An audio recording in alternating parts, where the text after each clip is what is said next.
बाबा के नाम लेके बोलो ना गे कांवर उठाई लेके छौरी कांवर उठाई लेके छौरी आ बैठना हमारा टेम्पू पर देवघर घुमाइबो के छौरी आ बैठना हमारा टेम्पू पर देवघर घुमाइबो के छौरी।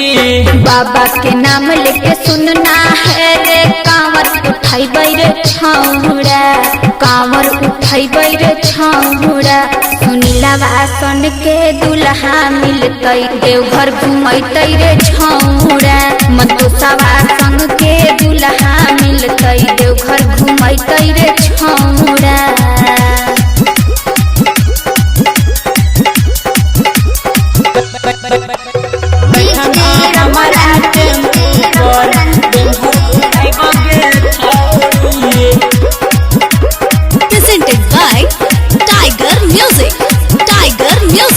सुल्तानगंज से है बोलो ना हे गे कांवर उठाई लेगे छौरी सुल्तानगंज से है बोलो ना हे गे कांवर उठाई लेगे छौरी आ बैठन हमारा टेम्पू पर देवघर घुमाइबो गे छौरी आ बैठन हमारा टेम्पू पर देवघर घुमाइबो गे छौरी देवघर घुमाइबो गे छौरी। सुल्तानगंज से है बोलना है रे कांवर उठाइबै रे छौरा जलवा चढ़ाइबै रे छौरा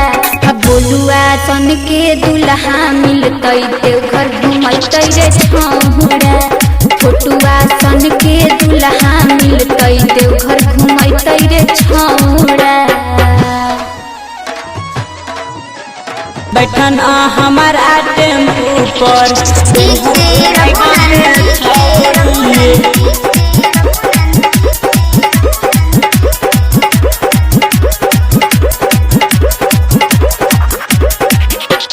भोला बाबा के तू जयकारा लगै है गे छौरी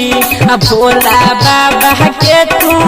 जयकारा लगै है गे छौरी आ बैठन हमारा टेम्पू पर देवघर घुमाइबो गे छौरी हाँ बैठन हमारा टेम्पू पर देवघर घुमाइबो गे छौरी देवघर घुमाइबो गे छौरी।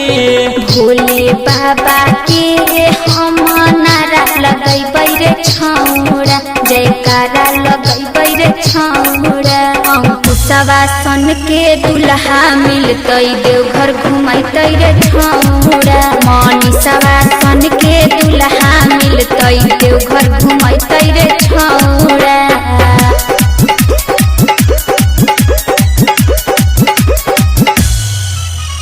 बैठन हमारा टेम्पू पर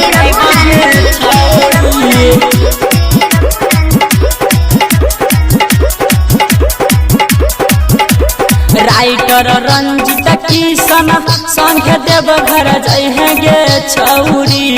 रमन जी यादव के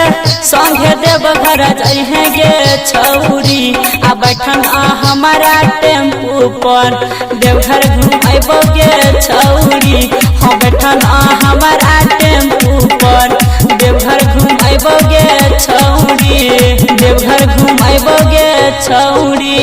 राइटर रंजित किशन संग देवघर जइबै रे छौरा हाँ देवघर जइबै रे छौरा रमन जी सन के दुल्हा मिलतै देवघर घुमैतै रे छौरा अंकुरवा सन के दुल्हा मिलतै देवघर घुमैतै रे छौरा।